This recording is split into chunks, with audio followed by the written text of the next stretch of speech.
자극은 많을수록 좋은가? 발달을 결정하는 것은 양이 아니라 구조이다.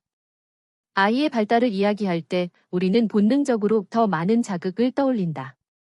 무언가를 더 보여주고, 더 들려주고, 더 경험하게 해야 한다고 생각한다. 부모는 끊임없이 묻는다. 이 정도면 충분할까? 더 해줘야 하는 건 아닐까? 이 질문의 방향 자체가 이미 한 가지 전제를 포함하고 있다. 발달은 자극의 양에 비례한다는 믿음이다. 그러나 실제 발달의 과정은 그렇게 단순하지 않다. 발달은 자극의 총량으로 설명되지 않는다. 오히려 발달을 결정하는 것은 그 자극이 어떤 구조를 가지고 있는가이다. 아이의 발달은 외부 자극과 깊이 연결되어 있다. 하지만 여기서 말하는 자극은 단순한 정보의 투입이 아니다. 자극은 아이의 내부를 조직하는 방식이다.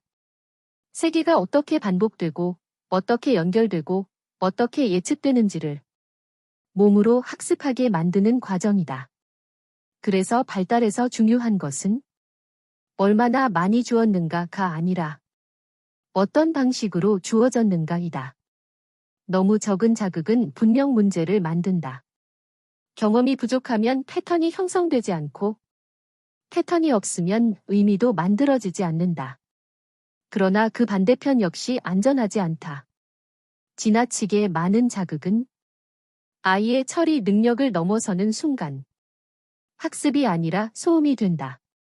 정보는 들어오지만 정리되지 않고 연결되지 않고 남지 않는다. 결국 남는 것은 과잉 자극이 아니라 구조의 부재이다. 여기서 더 중요한 문제가 있다. 무질서한 자극이다. 자극이 충분히 많더라도 그 자극이 일관되지 않고 맥락 없이 흘러가며 감정에 따라 달라진다면 아이는 그 안에서 규칙을 발견할 수 없다. 예측할 수 없는 자극은 학습의 재료가 아니라 불안의 원인이 된다.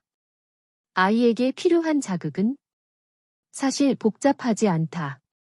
체계적이고 반복 가능하며 예측 가능한 자극이다.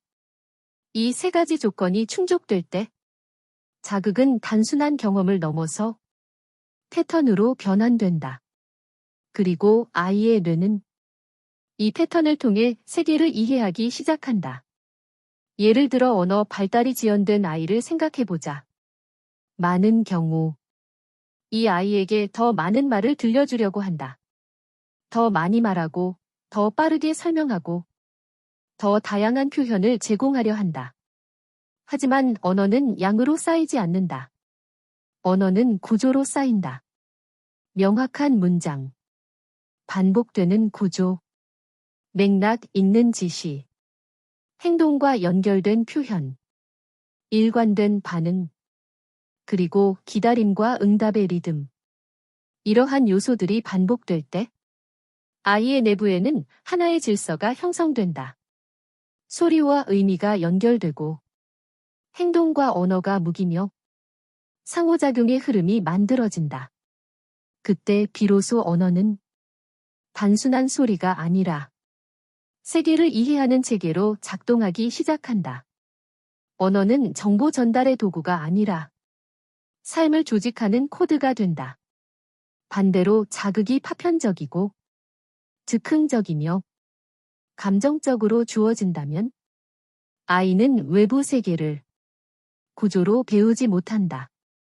같은 말이 매번 다르게 들리고 같은 상황에서도 반응이 달라지며 행동과 언어가 연결되지 않을 때 아이에게 세계는 일관된 체계가 아니라 끊어진 조각들의 집합으로 남는다. 그 결과 세상은 이해 가능한 질서가 아니라 피해야 할 혼란으로 경험된다. 이때 아이는 세상을 배우기보다 세상을 회피하게 된다. 발달장애의 많은 문제 역시 이 지점에서 다시 생각해 볼 필요가 있다. 문제는 자극이 부족했느냐, 많았느냐가 아니라 그 자극이 구조를 가지고 있었는가이다. 아이는 자극을 통해 성장하는 것이 아니라 구조를 통해 성장한다. 자극은 그 자체로 의미가 없다. 구조화될 때에만 발달을 만든다. 그래서 발달에서 가장 중요한 질문은 이것이다. 나는 지금 얼마나 많은 것을 주고 있는가가 아니라 나는 지금 어떤 구조를 반복하고 있는가? 발달은 입력의 총량으로 결정되지 않는다. 입력의 조직 방식으로 결정된다.